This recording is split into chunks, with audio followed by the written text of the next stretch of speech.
Let's get this party started. Excuse me. Eesh.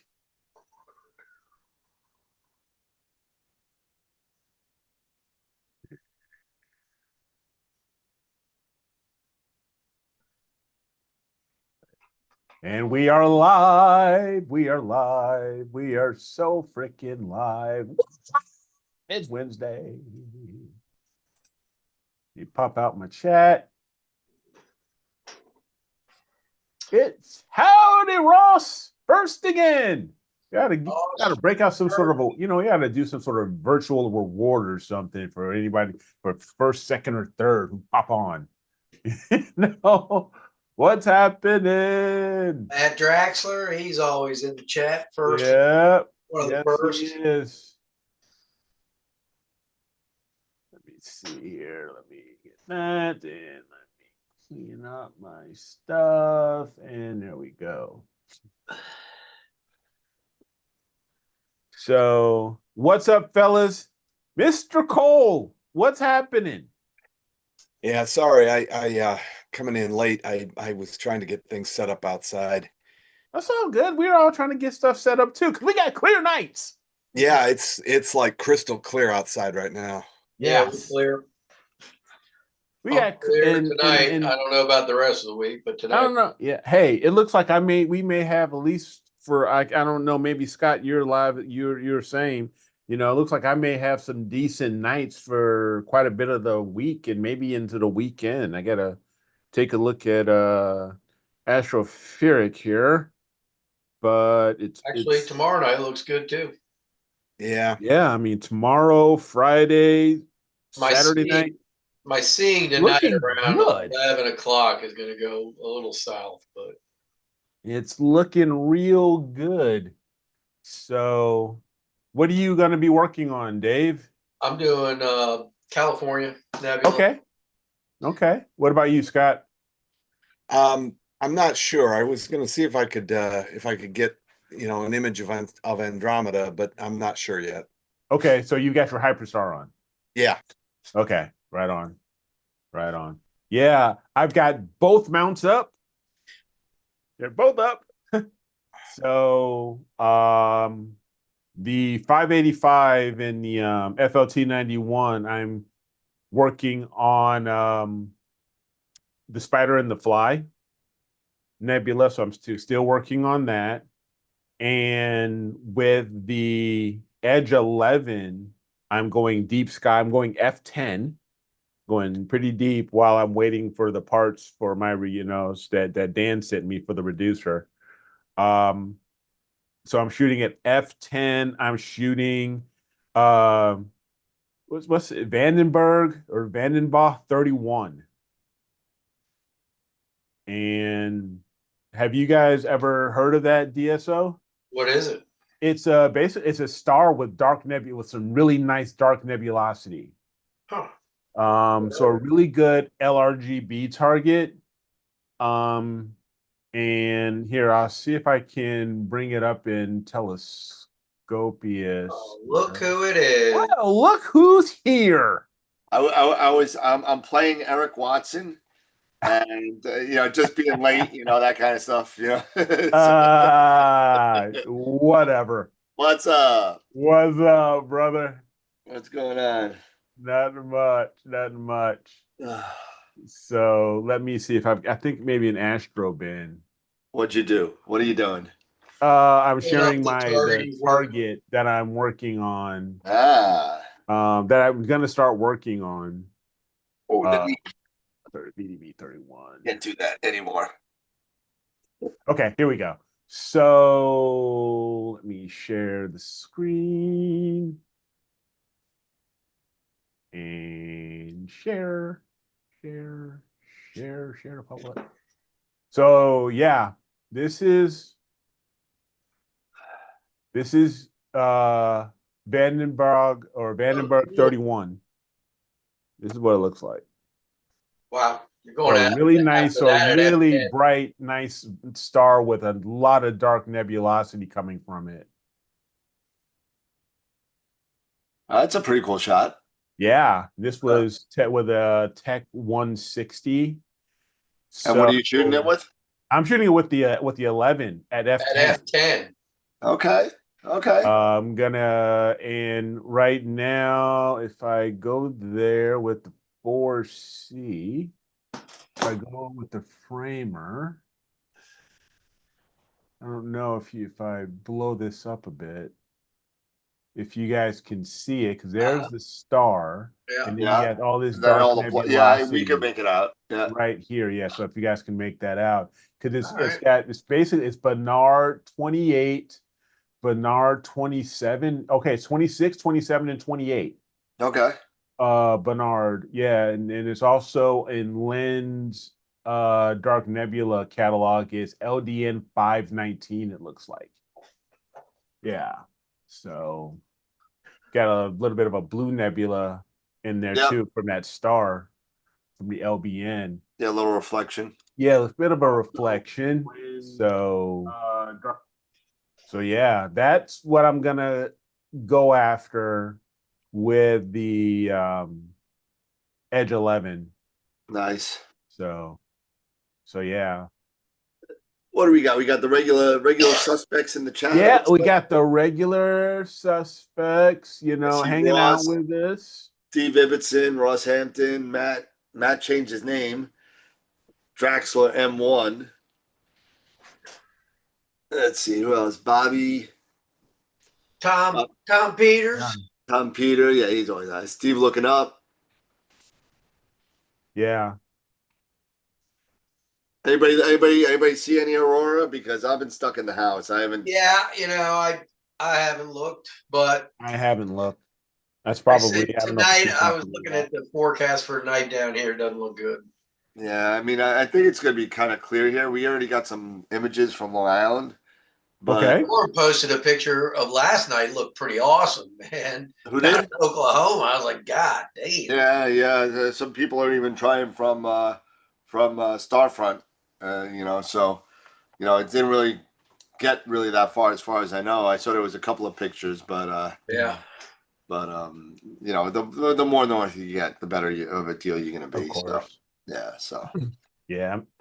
Yeah, I'm gonna miss getting auroras from, when I was living up in Illinois. That was kind of fun grabbing those. you'll get a couple in Georgia. You'll get a couple. It's got to be like Okay. some crazy X1 flares, but I mean, Yeah, it's gotta be something insane. Yeah. And obviously if you're in a relatively, for me to look north where they'd be, I'm looking right into the light dome, so it's going to be hard to see. Yeah. It is so weird to have us both shooting this, having the both basically the same background. That's kind of fun. Yeah, it's kind of weird. Yeah, right? Yeah. Let me see if I can do this. I'm going to try and do something real quick. So I have been, really utilizing AI like either Gemini, Google Gemini or Chat GPT, and working with trying to help me figure certain things out, like in Nina. Like right now, I was actually trying to help calculate, I had it help me calculate my field of view in arc minutes based off of, my focal length, the camera of the scope and my camera dimensions and everything. So then I can plug that data into Nina, into the Sky Atlas. Okay. And then it can give me the targets that I want to look at. So for example, let me see if I share my screen here again. I thought this was one of those things where, AI, can be quite helpful with some of this stuff. So if I go to my Nina here, yep, here we are. Let me blow this up and minimize that. Here we are. So I was setting, like my out, because I have, my horizon file. So I was saying anything above horizon from now until from dusk till dawn, invisible for so many hours. Right. And within Google here, if I go back to Google, it would give me, you know, you have the calculations here for your field of view based off of the width and the height of your camera sensor. It will give you a field of view based off, you know, in arc minutes, if you tell it you want to do arc minutes. And it basically comes out to telling me it's about I'm slightly more than 1 degree, you know, in width, and my height is about 0.66 degrees. Yep. Yep. So that information, I just simply went back here and I plugged in, you know, between say 30 arc minutes to a degree, and it came up with quite a few pieces here. Let me see if I go, such as the Pelican Nebula, you know, it tells you, yeah, you got the Pelican Nebula, certain dark nebulae. And then you can set them up, of course. You can add them to your sequence or go to or slew to them or just plug them in the framing assistant. Yep. And also you have, you know, so you have all these different options, and it's pretty helpful. So for people using Nina, trying to, you know, and trying to figure out what's good, you know, what can I see, what are visible, what can fit into my camera sensor based, you know, on based off of my camera size and my focal length, and how do I calculate all this, you know, how do I crunch all this to say, you know, what will fit, you know, based off of, you know, the parent size and everything. Utilizing AI for these basic calculations is pretty handy. And then you can then just jot this information, jot that information down and just put it in your notebook and then hold on to it. Mm-hmm. That's a good call. So that Maya Nebula, and that Pleiades. Yep. Yeah, that's Pleiades. Yeah, that's the Pleiades. Yeah, there's an LBN in there. So yeah, there's an LBN in there, and it's also, of course, it's got an NGC number. yeah, so you just gotta, sometimes with Nina though, I've noticed when you kind of do it based on the sensor size, sometimes Nina's, I guess, borders of an object are smaller than what you want. Sometimes. Smaller than what you actually get. Well, yeah. So it can kind of fit. It'll frame the center of what that object is, not necessarily the whole object. You know, so like just when you were looking at what was it? Just the one before, because it just popped into my head. It was part of the Pelican. Oh yeah, the Pelican. So if you go to 5070, which I think it was a little bit higher. Yeah, sorry, it's just this thing acts really goofy.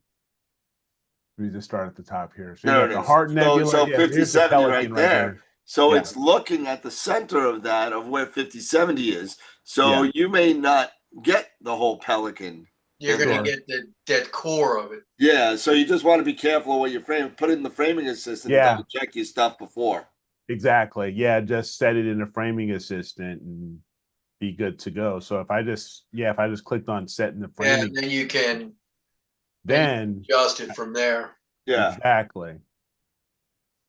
So then it'll be able to go in there, and then it's going still loading. To fill it out. Yeah. So there it is. Oh, well, okay. Well, maybe I'm wrong, because it looks like that the picture was legit, because you're not getting it anyway. Yeah. So there it is. And yeah, I'm getting a pretty. You'll have to do 2 vertical to get that. Yeah. I can go do 2 verticals, or you know, if I just want to just get the peak. Which scope is that? This is the FLT 91. Okay, with the 585. With the 585, yes. Okay. So yeah, so you really with that small sensor, you're getting a lot more reach into. You know, it's not as super wide as you would expect. Like, say, if you're using a 2600 with the FLT 91, or if you've got a smaller telescope, or with a with an even shorter focal length. Yeah. Where you can or a really bigger sensor. Huh? Or a bigger sensor. Or a bigger sensor, like I said, with the 2600. Yep. Then I could most likely I could have fit this, the entire thing in here. You fit a lot. So yeah, it would have been pretty nice, but yeah, it's almost twice as wide and more than twice as high. Yep. Yeah. Tom Peter just sent me it sucks on my phone, but he just sent me a pic of, I don't know if we can see it. There we go. Okay. Yeah, I saw that. That was from last night, I think, right? Yeah, so that's last night. There You got you can barely see it, but that's Orion right in the middle, the Orion's belt. Yeah. And that's the that red is not not an aberration of the camera, but it's the actual aurora. It's actually actual aurora. Yeah. Nice. So yeah, I've been working and unpacking still, so Well, I figured I'd throw the picture up here while in the background. there you go. Oh, Tom, speaking of the Masters of Pics Insight workshop, I'm actually going next week, I believe. They've got a new workshop where they're focused on, they've got a sponsor or a partnership with, I'm not sure I can't recall the name of the team, but they're doing the Southern Skies. And I got the email. Yeah, so did I. But I can't find it right off the top. But you'd be able to get some data. So you're able to get some Southern Sky data. And you can actually just go to their website, go to mastersofpicsinsight.com, and you can even purchase, I believe they have some data from this observatory, or this observatory, because they have the one, it's in Chile, and I think the same company that they're partnering with also has a spot in New Mexico. Yeah. But you can purchase the data and work the data yourself, which is pretty cool. Yeah, and it's only what, $35 for the session, $35, workshop, and you keep it forever. Once you pay for it and you're participating and all that stuff. Hey, Tarek, what's going on, man? Tarek Astrophoton. I like that. Uh-oh. Changing the name on us. Changing the name. Yeah. But no, Massive Pics Insights are really cool. It's a really good deal. They've even got a new subscription that's replacing their IP for AP. It's a Stan Watson Observatory South. Okay, there you go. Chilean Andes using a 24-inch plane wave and a Moravian C5. Okay. Yeah, Tom says the CDK 24 and the prices are between $18 to $30. Can't they get any better equipment than that down there?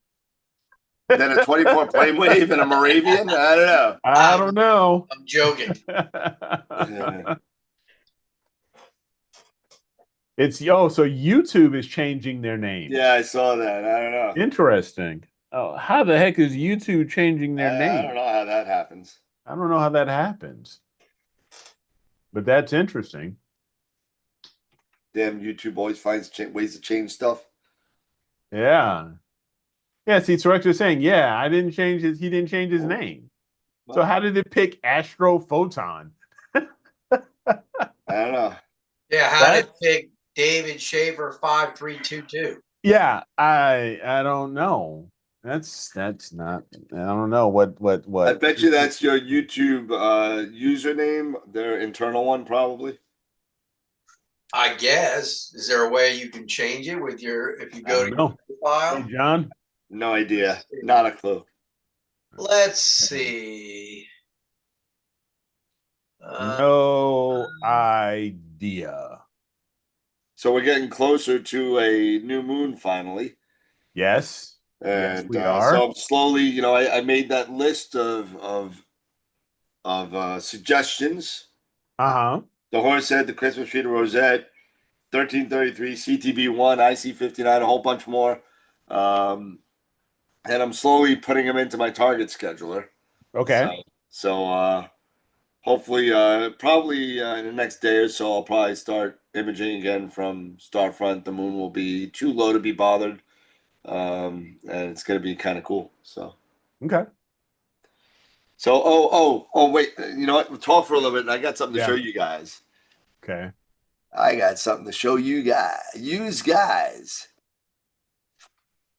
Yeah. So I don't know if Joe is, I don't know if Joe and Norm are on yet, but I was telling Dave in the green room how finicky and sensitive my mighty mount is, especially on the declination axis, because and how if I when I turn it off, or if I after I'm doing any balancing or rebalancing and I'm sending it to its home position, it'll begin to slew. RA is completely fine, but the declination axis, as it's moving the OTA, something jams, or it doesn't like the position that I locked it in, and then it freaks out on me. And it's just the position that it's supposed to be in, and it just starts beeping at me and stuff like that. Then I've got to turn it off,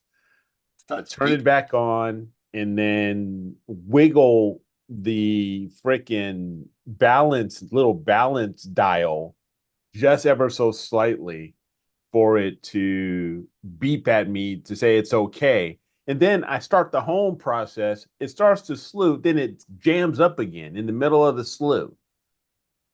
And it's just like, what the actual hell is, and it just gets frustrating. So it's like, so hit or miss, hit or miss, hit or miss. That's and crazy. I want to, and hopefully I'll be able to talk to Norm or Joe. Maybe they have some, maybe they've experienced it or not, but it is really weird how finicky that mount is.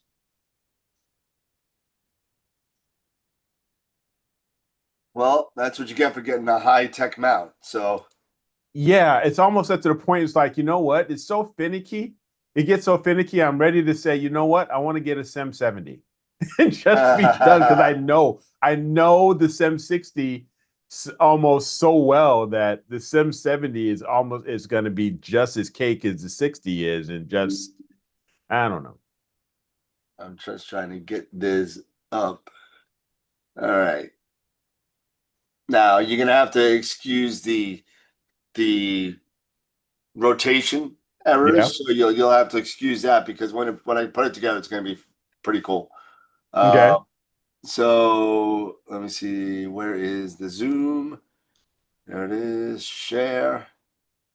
And where the hell is the YouTube screen won't bar? allow you to change your name so they can cut down on. Yeah, I read that. Yeah, about impersonators. Yeah.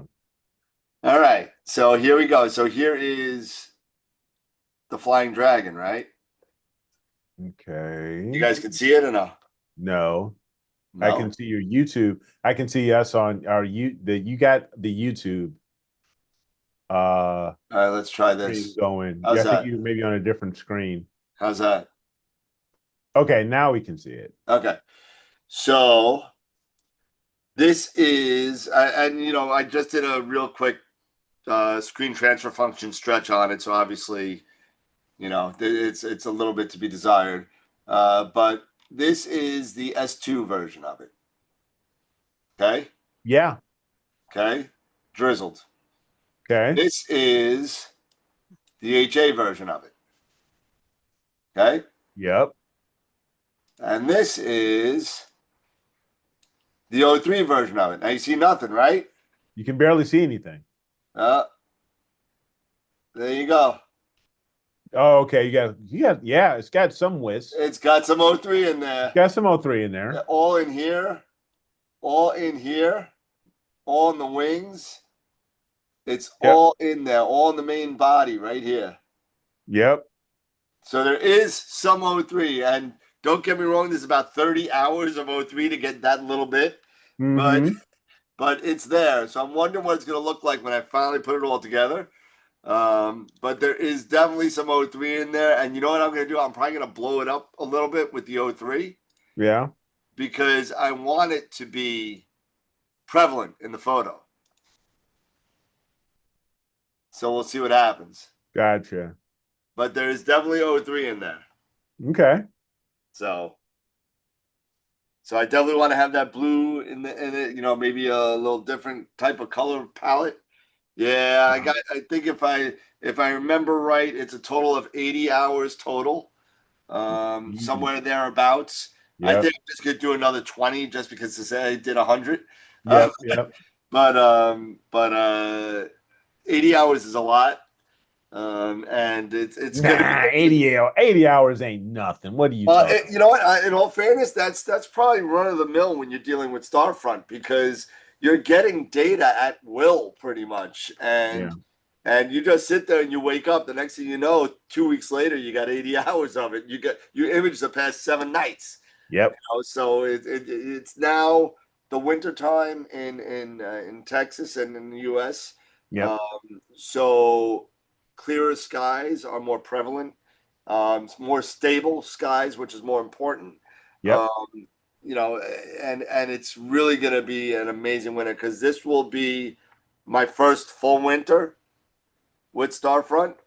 Okay. So I'm super excited to get stuff like Thor's helmet, the witch head, the type of stuff that I really couldn't get either because they were behind trees, they were too low, they were whatever. So I'm super excited to get all that kind of stuff, and hopefully I'll have time to actually put it all together once I finally simmer down here. It's simmering now, so it's at a low boil instead of a rolling boil. So I mean, Right.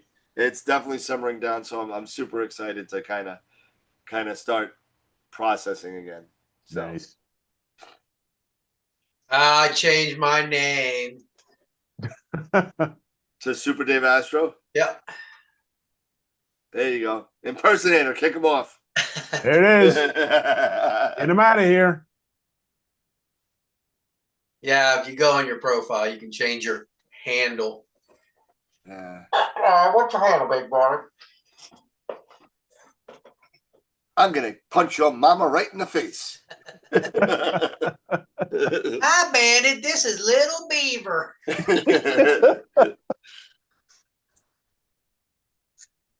It's US, not US.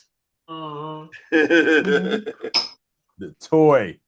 Mixing a couple of movies in there. Sorry. Yep. You know what? I was scrolling through movies the other day and that came up and I was like, oh, I'm watching this. Hey, Corin. Corin, what country are you in tonight, Corin? You're all over the place. You're in Barbados? Where you at? M33, John's on M33, hanging out. You know what? That's another, he just mentioned Jupiter. That's definitely a target I want to go after in January because in January it's in opposition. Yeah. Oh, which one? Jupiter? Jupiter. Yep. Yeah. So now that I've got this Edge 11 and it's, pretty tweaked end and everything. Yeah. So just so everyone knows, I think everyone in the chat knows what opposition is, so opposition is when the planet is closest to us. Correct. So opposite of the sun. So opposite of the sun, but it's sun's behind us, but it's bigger in the sky. We're between the sun and the planet. Correct. So, which is ideal. Yep. Yeah. So he's living the life in Barbados, Dan. Barbados. Yes. He's in Barbados. I'm sorry. Every time I talk to you, you're in a different country. Sometimes you're in Germany, you're in Barbados, you've been all over the place. You're in the UK. I don't know where you are. I know where you are. The one that's all over. World travel. He's still in New Zealand, I think. Yeah, and he sent me a picture. Yeah, he sent me. I saw a bunch of pictures he's been posting. Pretty wild stuff over there. I didn't see Oh, this yeah? one. And Matt just sent me a wild pic from my computer screen, which is an all sky cam. Oh, the Aurora. Oh wow! Oh, wow. That's cool. That's wicked. That's Matt Draxler. That's his first picture, I think. Bravo, Matt! Bravo! You finally got Hercules, some data. But let's see if I can find the Greg Meyer. I don't know if I think he sent to me on Messenger. Uh-huh. Yeah, he sent me one too. Oh yeah, he didn't send you this one though. It's not, isn't it? Yeah, there it is. Higgins. Oh, that's awesome. That's funny. For a There's a second place there, I called thought it said Higgins in New Zealand. Who knew you had Yeah. you had a little kiwi in you? Yeah, in Napier, little- New yeah, little Zealand. Kiwi That's in where he you. got that from. Oh man, that's funny. Yeah, Matt's like, that's image of the month material there. There you go. There you Speaking of go. that, don't forget Well, it have definitely to- qualifies as novice. Yeah. Yeah.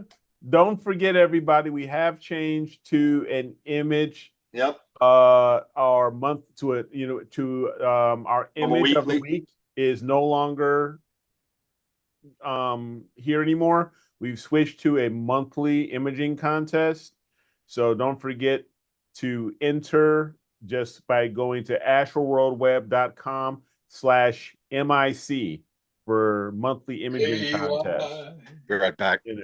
And So Eric, when is the deadline end for this would be November's? yes, Image of the month? so it'll end. So it'll end November 30th. Okay. I believe I have it set for noon on November 30th, and I'll have the poll on the 19th, because it'll give me a little bit of time to, depending on the number of entries we have, and I'm hoping we'll have quite a few entries, quite a bit. That way I can take some time to put it all together, put the poll together, and then we'll post it That's on cool. the website. Yeah. That's cool. So you go straight through the image entry till the end of the month, and then you get a couple of weeks to vote. Yeah, you get a couple weeks to vote. There Yeah. you go. So And you can only vote once. that is the plan. We're still tracking IP addresses. So for you guys that are using VPNs, I'll find you. We will find you. We will find you in your NordVPN. When all of a sudden I see out of the country votes, I boot them. Mitchell,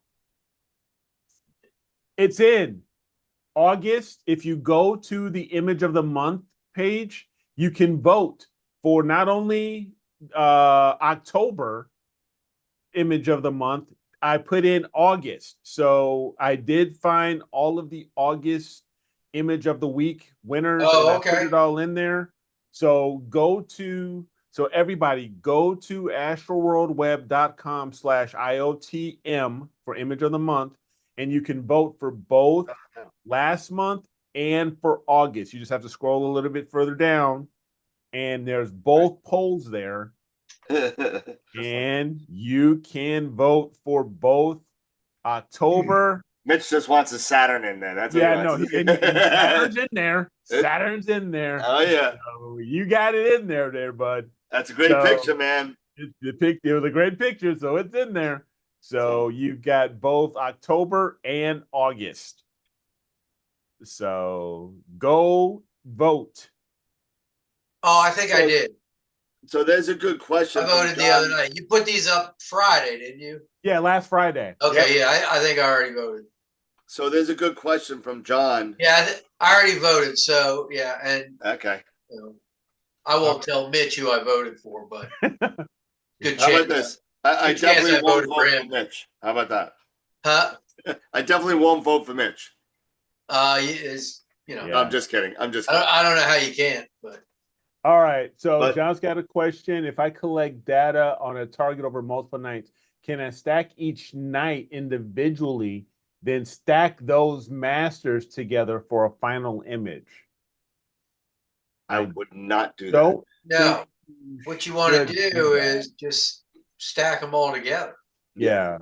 So And if what you I had- would do is I would, as you do it, if you're doing like I used to do the same thing. I used to sit there and say, well, I want to see what I got. I got 2 nights in. Let me just stack them all, and then I get night 3, night 4, night 5, whatever. Mhm. And what I did was, and this is the kind of way you do it.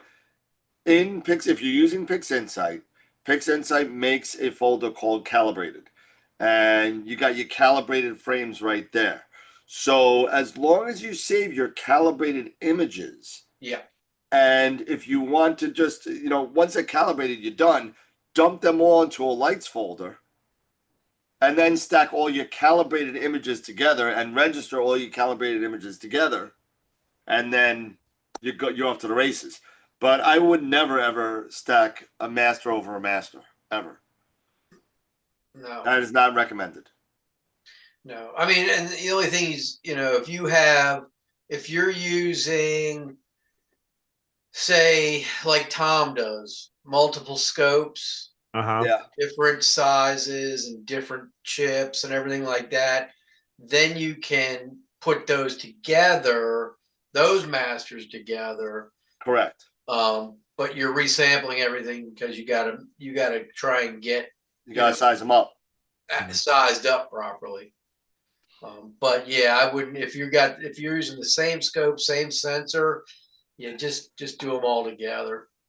If it's a case where your rotation's different one night from the next night, or if you're bringing your scope inside or outside and you need to do flats every time, redo your flats, you can do like Dan told me is when you stack, like if it's in PixInsight, just make sure each folder is labeled like night 1, night 2, night 3. And that way, when you put all your lights and all your flats in there, it will, and you put a keyword in the thing as night, it will determine which flats go with which lights for depending on which night you're doing it. Yeah, so to your point, Dave, that's really good when you're doing 5 nights at once. Because if you're doing, let me see if I can explain this right without screwing this up. If you're doing 5 nights in a row and you're using different flats every night, then that night 1, night 2, night 3 definitely works out well. If you're using a flat library where you're just using the same flats over the course of a quarter or a couple of months or whatever it is, you don't necessarily need to do night 1, night 2, night 3, night 4, night 5. Now, if you calibrate the first 2 nights and then calibrate night 3 a week later and calibrate night 4 a week later than that, and you do all that, and then you want to put them all together, all you got to do is take your calibrated lights and dump them together and integrate them and register them. Well, You register. don't have to do the calibration.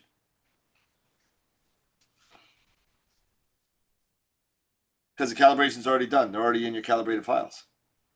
Yeah. That's just a thought. And yeah, even then, you don't even have to go through WBP to do that. No. You just go into image registration with all those files, register them all, and then go to image integration and then integrate them all. Now, there used to be a checkbox. I don't know if it's there now. It's been so long since the process. There used to be a checkbox to keep you from where it won't integrate them. It won't create a master. Oh, no. I was thinking just the opposite. That calibrate only. Yeah, I think there is. Yeah, so if you do a calibrate only, WBPP will just calibrate your images and dump them in a file folder, whatever you decide. And then you could just keep on just doing the calibrations. And then when you're ready, do what Dave said, go into registration integration. And I don't know if I think there is a way to skip the calibration in WBPP as well, where you could. You can just grab the calibrated frames, can't you? Because everything. Yeah, but I think you can put them in WBPP and not do a calibration again. I think there's a way to do that. I got to look at it. Okay. I don't remember. Ideally, you always want to calibrate them. But if they're already calibrated, they don't want to integrate them yet. Yeah, but if the image is already calibrated, I just want to dump my calibrated images in WBPP. I think there's a way to do that as well. Oh, it may be in the header when you put them in the lights. It may. Yeah. That those are already calibrated. They're already calibrated. Yes, I believe it is. Because they'll have a C. Yes. Into their fits header. Correct, in the fits header, Yes, right? in the fits, so it may yes. know that those don't need to be calibrated. Yeah, so you can just go straight, pretty much go straight to registration and integration. Let's see. So I'm just now, Dan, your Dragon. Yeah. What were you are using what? Scope and cam? Yeah, as far as your scope and cam, your rig. So that's from Starfront Observatories. So the scope and cam is the 6-inch Carbon Star. The Carbon Star, yep. With the Poseidon M camera with 3 nanometer narrowband filters. Okay, so that's the 571 sensor. Yep. Okay. So are those undersampled or are they properly sampled? They're pretty close. They're not bad. I think I am at 1.1. Okay. No, I'm sorry. I noticed because I noticed when in Pix Insight that those were drizzled. You drizzled. Yeah, but I got undrizzled weights too, so I mean they look pretty good. They're not square at all. I mean, okay. Yeah, because I was kind of wondering about that. If you were undersampling, and I thought it would be a pretty good ratio as far as for your sampling, and you would have. No, it is good. It's just a habit for me to drizzle all the time, even one. Oh, so you do drizzle all the time. Do you find a benefit? Yeah, sometimes I get a little bit more round. In the grand scheme of things, probably not, but I get a little bit more rounder stars, and it's just something that I do, my anal kind of thing. Now, for folks that are in, most of us in the chat already know, but drizzling is a process during post-processing where if you have undersampled data, because that undersampled data can sometimes cause you to have blocky looking stars. Correct. What this would do, drizzling is a digital process within PixInsight, APP, what have you, that it will help those undersampled data and round out those stars more. Now, there is a chance that your final master frames may be a little bit noisier. There is a chance for a little bit of noise, but that's just the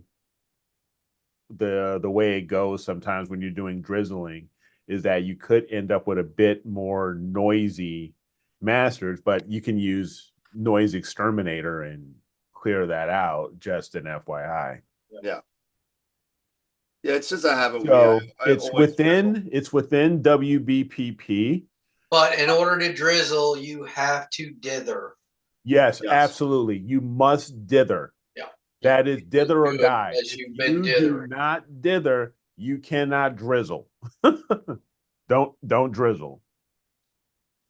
But as far as within PixInsight, you can do drizzling within WBPP. Right.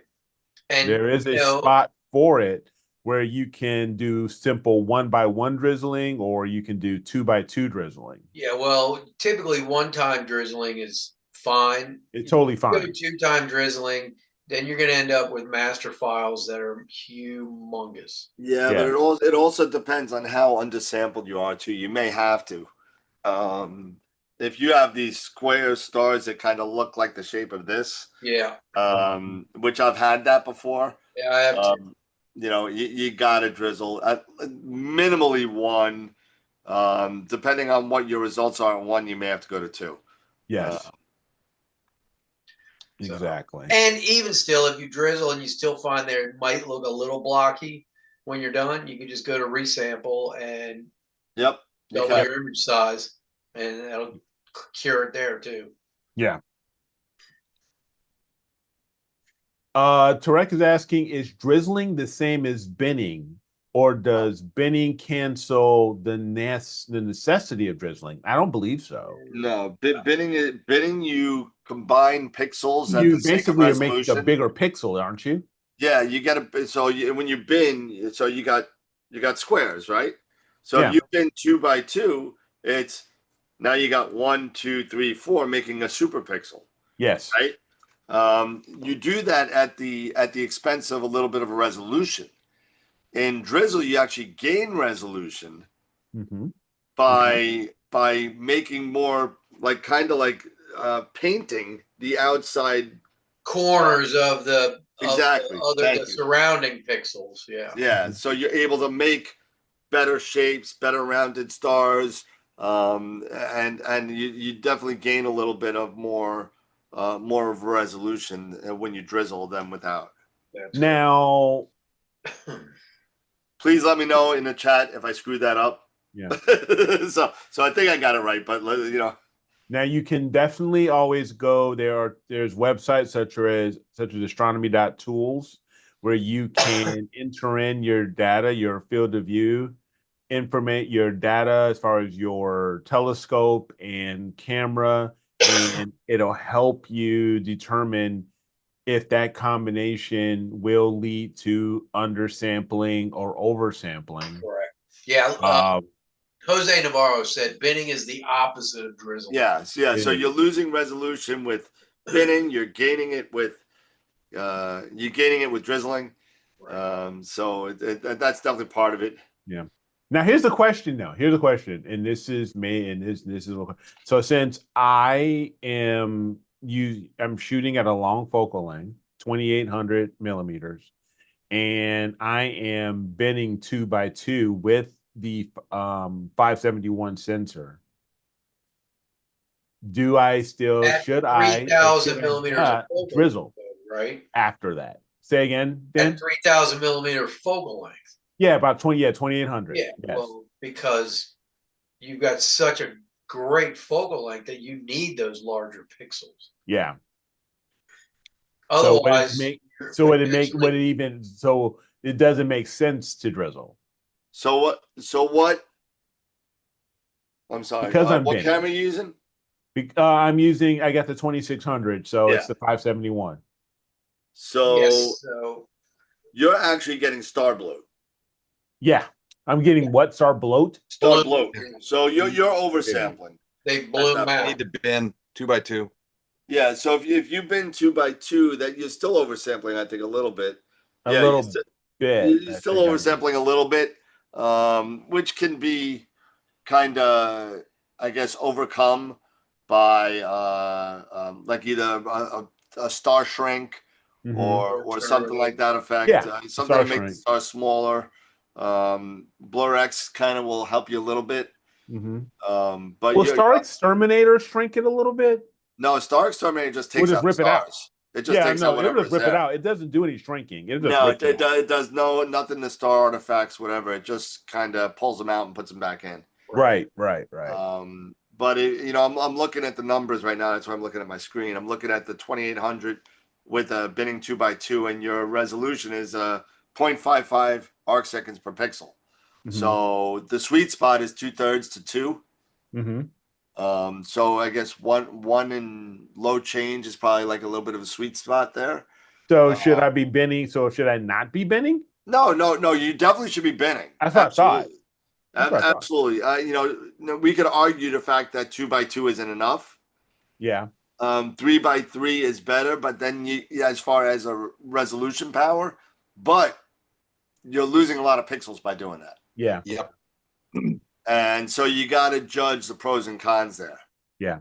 I've never been 3 by 3 in my life. I don't think I may have done it once and I didn't like how it came out, and I've never done it again. Yeah, I've never done that in my life, and I haven't seen a need to do it.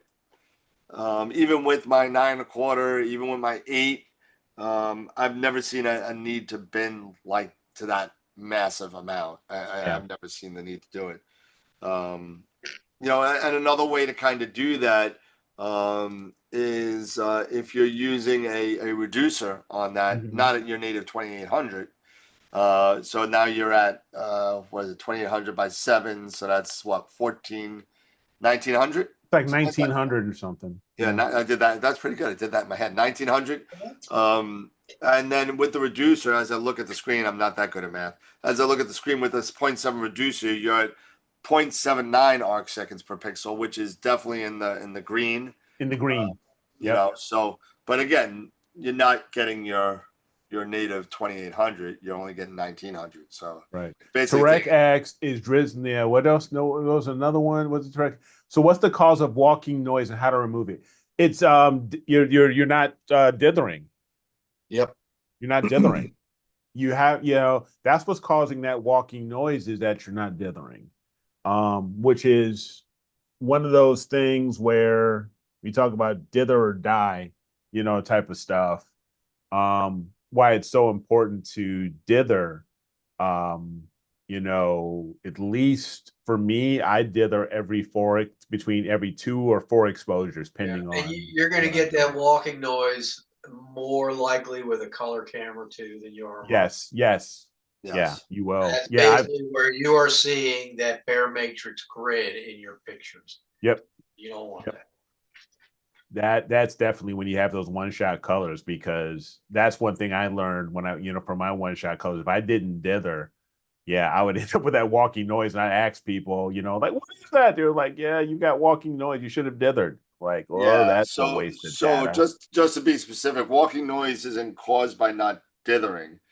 Walking noise is an inherent problem in mostly, like Dave said, color CMOS sensors, that it's walking because you have like a bad polar alignment. So it kind of looks like it moves.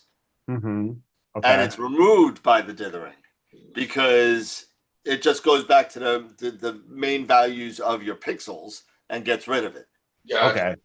So it's not caused by not dithering, because you could have no walking noise and dither like hell, but you could have some walking noise as well. So it's caused by actually the sensor and the fixed noise pattern in the sensor, not gotcha. So and it's removed by dithering well and making sure that sensor moves, because it moves a couple of pixels based on your settings, right?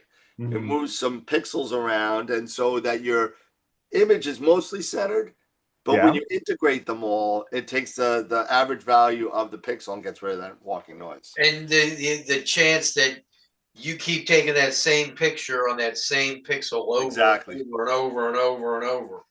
Exactly. Yeah, not for nothing, but my I've never had to use anything more than 2x2 binning.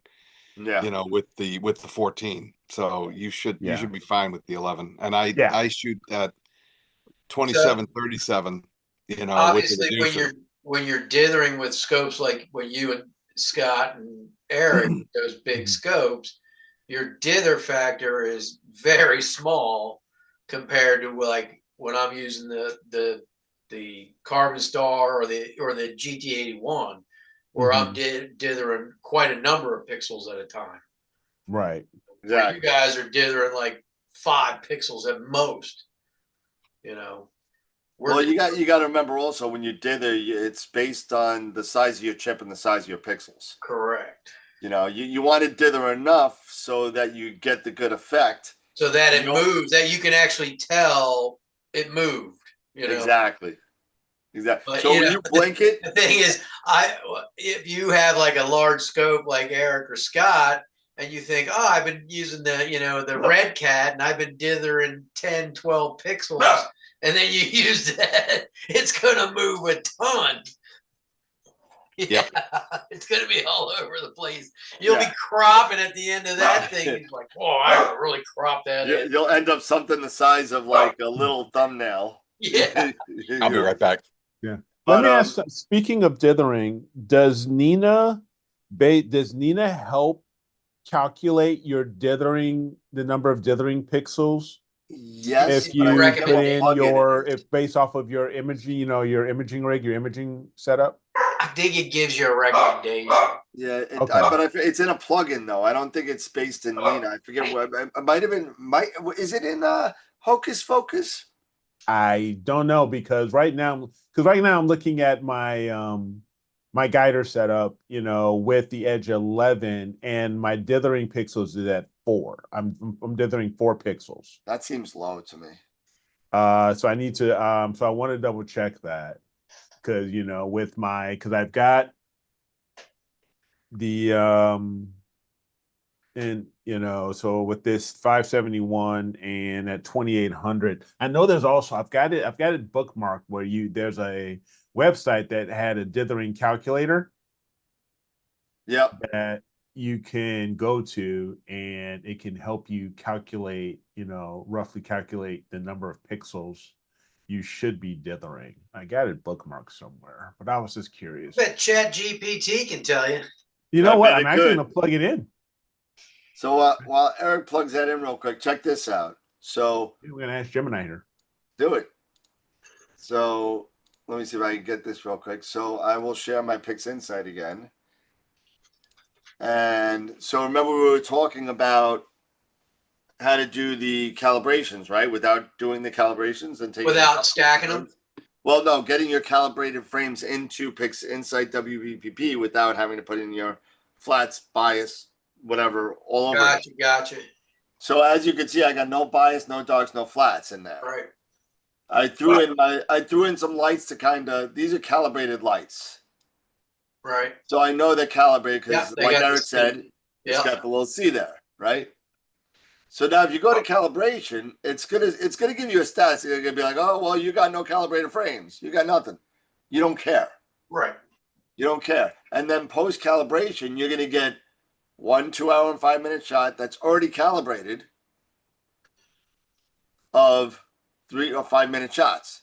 And there's your pipeline. It skips a calibration, goes right to registration and integration. There you go. Perfect. And then for those and then of if you you guys go, but if you go back to your lights, well, I guess so. But you should probably do go that. down You to should image probably do that. integration. So, like I said, you could do that with all your regular subframes and just unclick image integration. Just do your calibration and everything like that.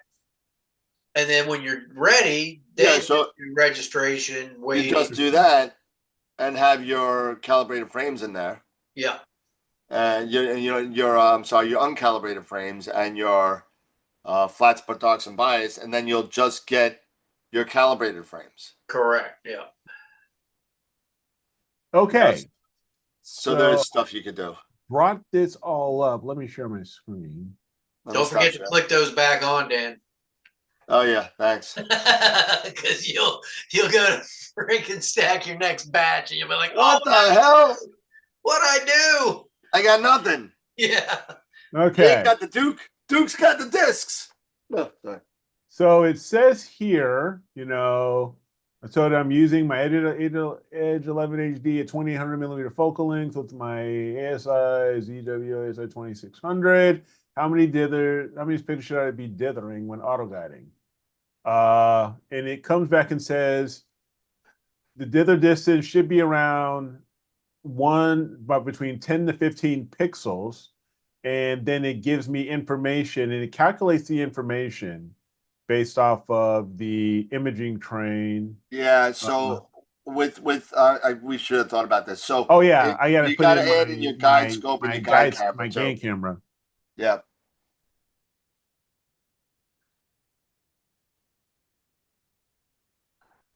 Yeah, I can't type.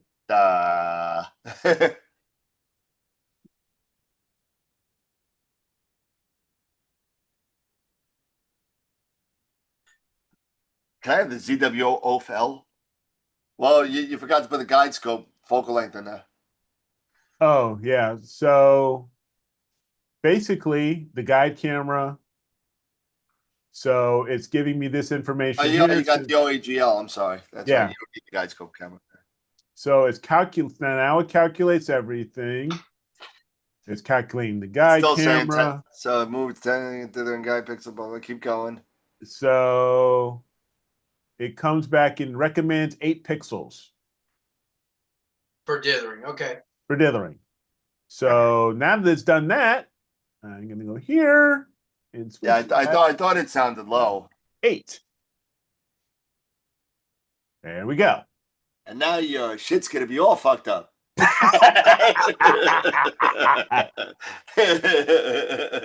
But again, this is a good use of AI, Gemini or Chat GPT. If you know the information you need to plug in, such as the guide in, your guiding information, your guiding rig setup, as well as your main setup, and plug that information, it'll calculate it for you. And then it's going to give you a recommendation. Usually those recommendations aren't that far off. So they're not too bad. At least it'll give you a starting point to kind of fuck with. Yeah, and it even says you can experiment this value between 7 and 10 pixels and find your sweet spot. Yep. So good to know. This is a good use of AI. So Tom had a question about image solver. Okay. So Tom, and I'm going to assume, I don't like to assume because we know what assuming does. You do have a proper astrometric solution for your image solver, whatever you're trying to image, right?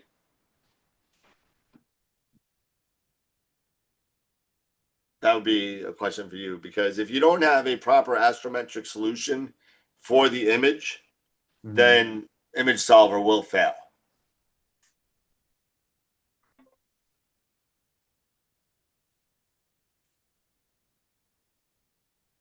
Okay. And we'll wait for Tom. Yeah, it's time to come back. Tom, no, you don't have a proper astrometric solution? Or no? That's very cryptic, Tom. Man, you are sucking that thing down. Oh my God. Yep. Holy cow. What is in there? Huh? What is in there? Oh, water. Boring. In a 64-ounce mug, in a 64-ounce thing. And I drink like 2 of these a day. Someone gonna go to the bathroom quick. Oh, I go to the bathroom a lot. Trust me. I bet you do. Trust me. So trying to get an answer. So you can't get an astrometric solution with your image? Is it with the final, is it a stacked image? Is it a raw image? I mean, what there's a lot of stuff that goes into this. Yeah, because they don't still have copy coordinates, do they? The copy coordinate script, do they? Where you can take your raw image and you have the astrometric solution from your raw image and you can copy it to maybe a stacked image, or if you've even cropped it. I've never done that, but I think there's a process. Let's see, process. Maybe it's a script. Yeah, I'm not sure if it's a script or something.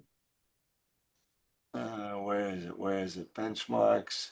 Oh, finally. Okay. So Congress is sending the funding package to reopen the federal government to the president for his signature. Did the vote happen already? Yeah, they already voted. Yeah, they voted to end it. It's on its way to the Oval Office to get signed.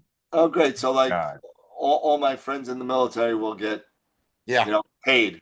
What a complete freaking waste of time. Talk about a freaking cluster. Absolute waste of time. Well, yes, I mean, it's the longest in history. It was nuts. I mean, especially, and to do it, and you know what? Not for nothing, I knew eventually they were going to get this whole thing solved, because if they, especially dealing with, flights and, air traffic controllers, and you got the holidays coming up, that's one thing you don't, and then you've got people who can't eat and stuff like that. At some point, I don't care who you are, you best get your together and get things done and get things fixed. I don't care what side of the aisle you're on. You don't screw around and do this type of crap, getting toward the holidays. Just saying. You're going to start, it pisses everybody off, no matter where what side of the aisle you on. Yeah. So here we go. I've been trying to get this. I love The this purple, Hyperstar. man. This purple is so freaking awesome. I should switch Yeah. over to purple. The Oh, Hyperstar. no, don't do it, Aaron. No, I got navy. Hoorah! I'm all, my Nina is navy. The Hyperstar is set up right now. This is M31. And you Okay. can see even with the Hyperstar, I got to get a 3-panel to get that whole thing in there. Mm-hmm. It's 720 millimeter, per panel. So, but I just got the rotation, because you got to do the manual rotation on the Hyperstar. So, and it Okay. is, but now here's the thing too, is that so I've got that right. And I'm looking at, do we have a single picture? I think we have a single picture. Let's see.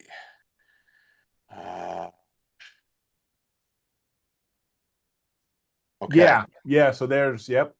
There's the edge. So that's, but now here's the thing. Right now, as it stands right now, I'm curious to see what the quad band filter is going to do to that galaxy. Do you think I should leave that quad band in there? Quad band filter for the galaxy. Well, you're gonna be able to pick up some of the hydrogen, some of the nebulosity. Yep. Because it's the alpha, the beta in hydrogen, the sulfur, and the oxygen. So at 4 nanometer each. 4 nanometer each. Except for the beta. The beta's 5. Okay. Well, the beta is basically blue. So you're really it's really more about the H alpha, right, instead of the H beta. Well, I was going to run, but no, I take that back. There's still some H beta. I mean, I've seen, who was it? Somebody really pulled some, like, really either H beta or O3 off of out of Andromeda too. Yeah, because the O3 and the H beta are pretty close. Yes. But so I what I was thinking about doing, because we're moving, like Dan, you said, we're moving into that the lunar, right? We're going into closer to new moon, but we're not quite there yet. So I was thinking, why not just play around with it and see what we can get, with this quad band filter on a galaxy like M31. Mm-hmm. And I mean, what the hell, right? And give it a shot. So that's what I'm doing now. I'm gonna run all night tonight, maybe tomorrow night, with the quad band, and then I'll pull that out and just throw the D3 in and just run straight LRGB and see what we get. Now, do you see any problem with that process? No. So we should be in good shape. So we'll give it a shot. Give it a shot. Yeah. I mean, it's a 3-panel, on that, so it should be a pretty stunning image. Mm-hmm. Yeah. We'll see. We'll find out. What do you think, Dave? I was not paying attention because I was taking care of my loudmouth dogs. Oh, nice. But you were talking about mixing. Well, I'm using the quad band right now. You're what? The quad band. I've got the quad band in the filter drawer in the Hyperstar. So on Andromeda? Yeah. Really? Okay. Well, I'm curious to see what I'm going to get from now. I took an image. I should have saved the image to show you guys. Well, you're going to get a lot of the hydrogen and the oxygen, but you're not. Yeah, and I mean, you can see the galaxy, in that 2-minute exposure with using that filter, and it really did bring a lot of the blue out. But I should have saved that image. I didn't save it. But the key with Andromeda is you're going to be your broadband and especially your luminance. Yeah. Well, I'm definitely going to do that. We've got a lot of moon. We still have a lot of moon right now, so I figured well, we've got that. Why not just see if we can get some narrowband in the risen galaxy? yet. Yeah. Have you checked your Moon hasn't risen yet. the moon? And Nina, you can click on and check where the moon is. Oh, let's see. Yeah, right now it doesn't even break 30 degrees here until after 3 o'clock in the morning. Yeah. So, that's why I'm doing LRGB. I started tonight doing the S2, and then I'll be able to do my O3 while my target's way up in the sky before the moon even really starts to come up. Nice. And then I'll finish with the hydrogen alpha. Yeah, sorry, Keith. Didn't want us to get too crazy about that politics and stuff. Yeah, I saw that come across. Yeah, sorry about that. So yeah, we just went off the rails a little bit. And, a little bit. My bad.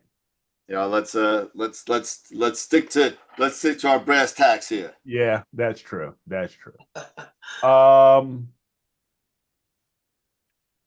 Yeah. What's your focal length for that? Because you're at what, 3600? No, now at the Hyperstar. No. Yeah, 3600 native, right? Or 32? No. On the 14. 14 is it's over 4,000. Yeah, over 4,000. 4,000. Okay. But with the Hyperstar, it knocks it down to like what? It's 720. 720. Okay. Hyperstar knocks down at 720. 720 at F2 or F19. Wow. So you're looking at doing a 2-panel mosaic. It's here. Look, I'll show you. I'll show you again what I got. 1 second. Share. Did you bring enough for everybody, Mr. Spicoli? Wow, there we go. Oh, okay. That's what I got. There you go. Yeah. So 3-panel. Yeah. Yeah. Now see on the bottom left there. See on the bottom left where it's got the little moon icon, where your graph is. Yeah, where your graph. Click on that moon icon. Yeah, in the corner. In the right top here? right. Yeah, top right corner. Yep. Click that. That shows the moon starts to come up. There's the moon. Yeah, so the moon doesn't come up till like it's at around 0 degrees at like 1 o'clock in the morning. At 12 o'clock, and then by the time it gets to 30, it's almost 3. Right. Yep. So you'll be fine doing LRGB. Well, I'm curious to see what kind of data I can get with that quad band. With that quad band? Don't you have a dual band? I have an NBZ, and I have the D3 that you sent me. The NBZ would work great. Yeah, I wouldn't even bother because the H beta in a Galaxy, I don't know. The S2 in Andromeda, But you're gonna get the O, but you got that O3 in the HA, which your blue, HA's getting your reds. Yep. That's I can get one night of it and play around with it. Then I can put the NBZ in tomorrow night. Yeah. And run a night of the NBZ, and then I can and pull it out and throw the D3 in and just and get a bulk of data on the D3 2 or 3 nights. Mm-hmm. While we're in the lunar phase, which is waning. So why the hell not, right? Yeah. I'm just really curious to see what this filter will do, with different targets. Absolutely nothing wrong with that. Yeah, so I just did a couple of image solver routines on a couple of old data, and I had no problems, Tom. So you do just make sure that you have the right catalog clicked at the bottom. Whatever catalog that you have, whether it be Gaia or what is it, ICRS or whatever you have loaded up, make sure you have all the catalogs loaded up. And make sure that you're searching the right part of the sky. So click on the search button and search for the nebula, galaxy, planet, whatever you may be looking for, making sure that you have a good starting coordinate for it to search for and make a good astrometric solution. And number one thing that you need to do to make sure your astrometric solution is right is make sure your pixel size is correct and your focal length is correct on that image solver. Yeah. If it's in your fit setter, you're good. The time or what month, day, and year. Yep, that too. All that information's got to be close. Time, not necessarily. I usually just do by midnight, and then, but it's got to have the right date stamp on it. Do I have any new toys coming? I don't think so. All right, Mr. Ross. We'll catch you later. Everybody get back to work in the morning. Yep. Yeah. I don't want to work tomorrow. Oh, I'm off. I'm sorry. What am I talking about? Whatever, dude. Whatever. No, really good conversation. Really good conversation about dithering. Some Fixed Insight stuff. Some new target stuff. Yeah. Really good stuff. Also, I need to run away or out. Oh yeah, it's like daytime over by you, Tarak. We're ready to go to bed. You're going to work. So yeah. I'm also gonna have to do flats for each filter. I gotta remember to do that. Yes. Oh yeah. Yep, you will. Yeah. Yes, sir. Flats. Gotta get that done tomorrow morning. Flats at the same rotation. You better make sure you have the right rotation. Oh, I already did. Yeah, I already set that. Right. Yep. No. Getting back to being retired.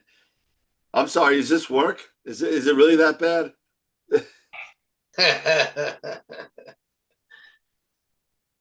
Yeah, this is gonna be cool. I'll move I this can't back wait to get that scope, dude. Give What- me. what? What focus are you using? I'm probably gonna use the Sesto, The Sesto? All right. Yeah, so that's because I've still got it in the box. I've still got the 2 in the box. Oh yeah, use that then if you still So got I'm it. gonna so I'm just gonna use that. Make sure you got the right clamp for it. Don't look at me. What are you looking at me like that Gotta have the for? right clamp for it. Because you might need a different size clamp based on your bearing. That one might work. I don't know. You'd have to. It comes with a 26 millimeter clamp on it. But if it's bigger or smaller than that, when you take the knob off, just take your micrometer or whatever your caliper, and measure that the big silver bearing, right? Measure that. Okay, got my. See what the size is. What's that?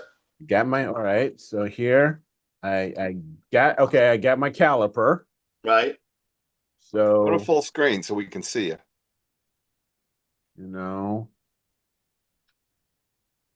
But when you get the scope, or if you want, I can measure it for you. I have it here. Perfect. When you get the scope, take the knobs off, right? The fine side, not the coarse side. Break the fine side. Rip the knobs off. And then measure the big silver bearing that goes where your main coarse focus knob goes over. Okay. So it's a big bearing. It should be somewhere in the 20s. Hopefully it says 26 when you measure it. Because if it says 27, 32, 33, you'll need a new clamp. It won't work. And then I'll have to wait even longer to get. Well, I have the 33s in stock, so I got 3 of them. I ordered them by accident. So I'm sure that Tom will hook us up with some new clamps. It's okay. So we'll figure it out. Okay. But let's just measure that and find out. But I think you're good because the Astro Oasis out of the box works with the Gear 60. So I think that's 26 millimeters. So I think you're good. Okay. All right. Well, then that's fine. Yeah, because I've got that Sesto Senso somewhere in my box of death. Yeah. So my closet of death, I think it's got a new name. Yeah. Yeah. It's a closet of packing tape.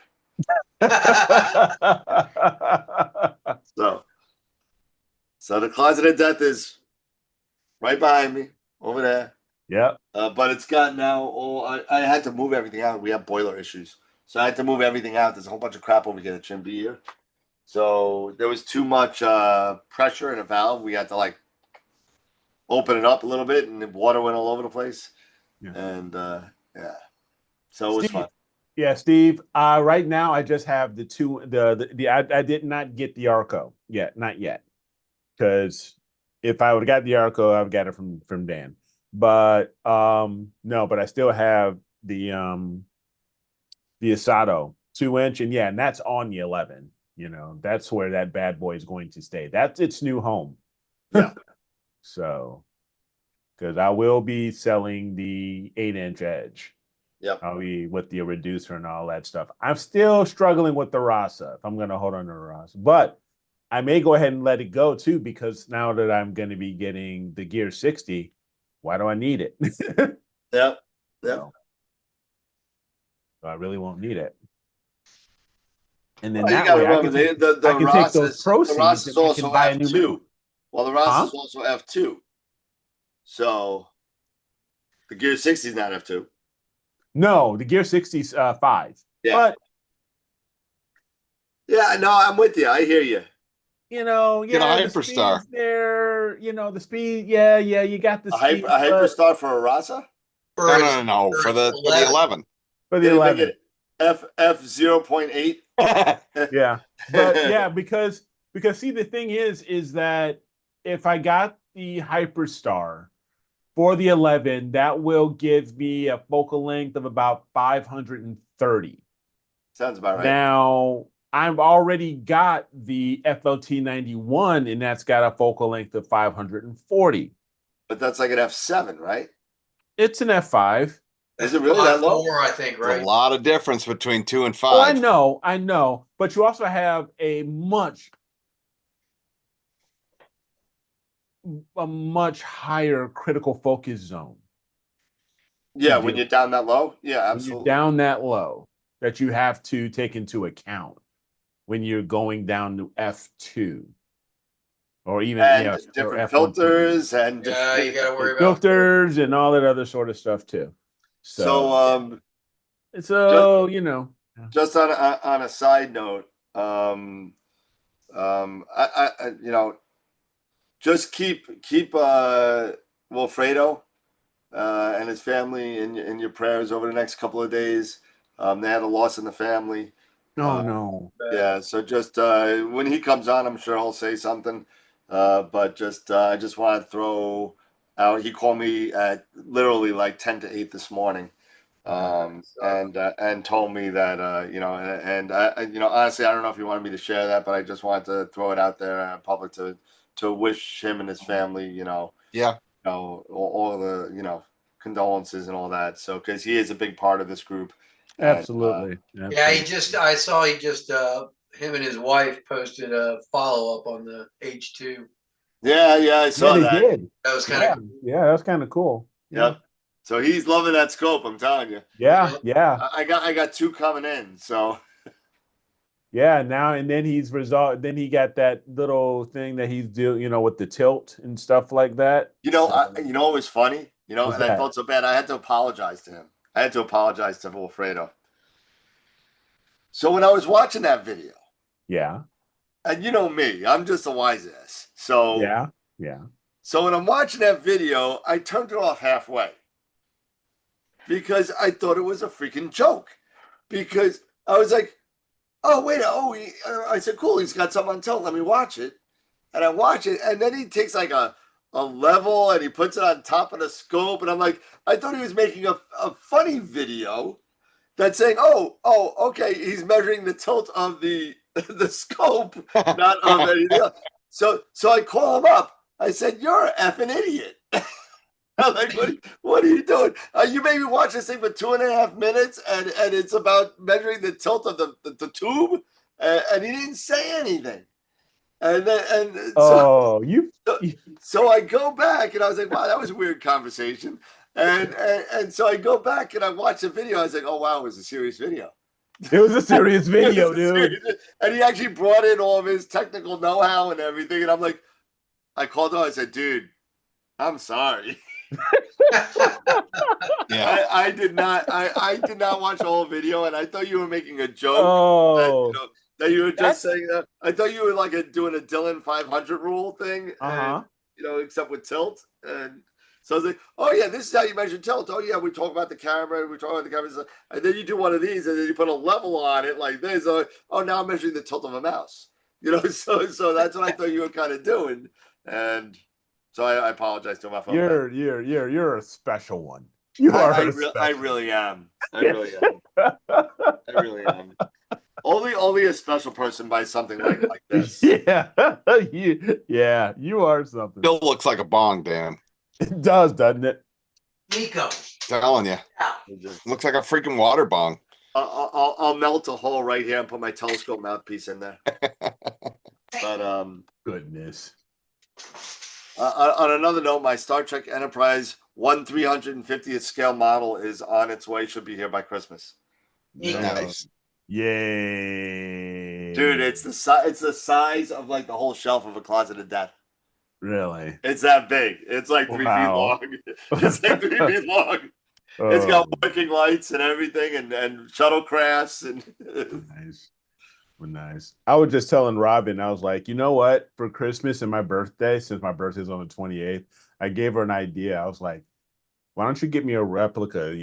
I want a replica of Maverick's helmet. His helmet. I want Maverick's helmet. That'd be cool. That'd be cool. So they have some replicas that they do. You can get them like on eBay or Etsy and stuff like that.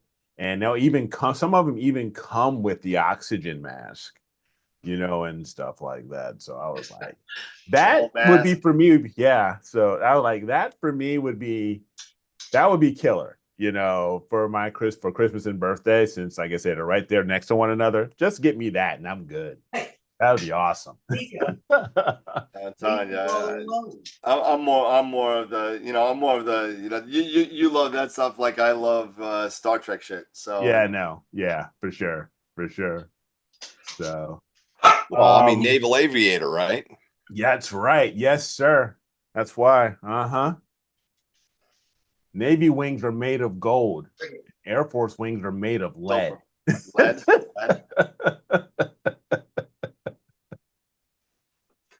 What happened, or can you say? Oh, with Wilfredo. No, we're gonna. I'd rather just if he wants to say more, I'll let him say it. But just know he had a loss in the family, so he's going through some stuff. So that's why he's probably not going to be here Friday. He wasn't here tonight. But again, don't forget, this Friday is Open Mic Friday. Zoom. Open mic night. Yes, it is Open Mic Night. Yes, it is. It is the second Friday of the month. So it is Open Mic Night. So we'll be invitation only, though. What? Want the porn. Dude. You know what? We need a freaking timeout button in Zoom. I got to get the off the rails button in Zoom. Just somewhere, I can put Scott in timeout for a couple. When are you gonna get the V-Mix back up and running? So when I get the V-Mix, what I'll do is I'll have a button for each look of you guys, and then what it'll do, it'll just have a big red X in front of your face. There you go. Muted. And you're muted with you are now muted for 2 minutes. You're on. You're in a 10-minute penalty box. 2-minute penalty there box. It is. 2-minute penalty box. There it is. And if it's really bad, you get a 5-minute major. Yeah, there is a possibility for a 5-minute major. And if it's really, really bad, you get a 10-minute misconduct. And it gets voted on by whoever's watching. Yeah. Get the double barrels. That's a 10-minute. There's the 10-minute right there. That's not a 15-yard penalty. That's halfway distance to the goal. Have you seen Scott stand up? Scott would never fit in this freaking closet of death. You would, Yeah, you he's would tall. break the closet of death just by stepping in there. Yeah. Scott's Yeah, like, I get my motorcycle boots on, and I'm like 6'8". Yeah. he's like Fletch, 6'5" with the afro, 6'9". Exactly. Pete was tall Oh, too. How God. tall was Pete? Pete was tall. Pete was like Yeah. about 6'4", 6'3". 6'5"? 6'7". Yeah, he was tall. Pete was tall. Yeah. Yep. God rest him. He barely fit on my couch. Yeah. Barely fit on my couch. Well, I'll be back. This nature call. Water. On a break. Yep. Well, doing my meridian flip right now. My meridian's not for another 4. I'm not even 3 in hours. tonight. I haven't had a chance to, How y'all doing? I just haven't had a chance to do I'm anything with the just star front. fine. Hot good to mic, see hot y'all. mic, Eric, hot mic. Bless your heart. Oh my goodness. It's Tyler Perry. God, I still got my mic on. Yes, I know. Yes, we all know, Eric. We all Figured it know. out. Right now it is. It's but I've got it on the couch. We got it on the kitchen. Mm. All of a sudden, you hear, what the fuck? Or worse. I gotta fill this. I gotta fill this guy up. I haven't used it yet. Mm.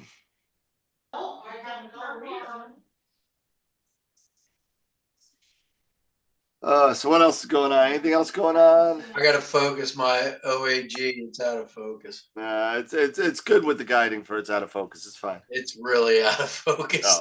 Oh, okay. Can't be that far out of focus. It's pretty far. Yeah, I probably need to to do that as well. Maybe tomorrow night I'll see about resetting my focus on my guider. You'll tweak it a little bit. Tweak the focus. Yeah, just tweak it a little. My carbon star, because I use that, focus scope. I mean, I have a guide scope. It never goes out. Yeah.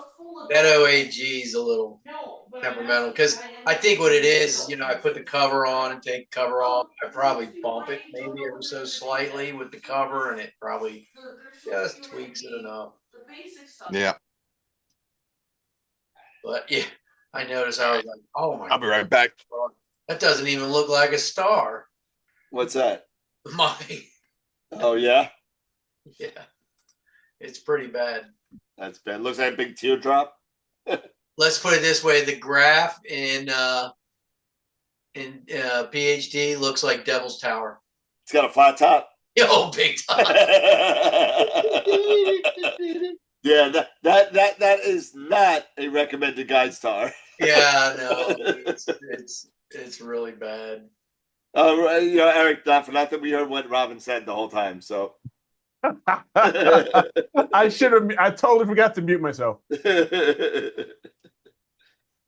Oh man.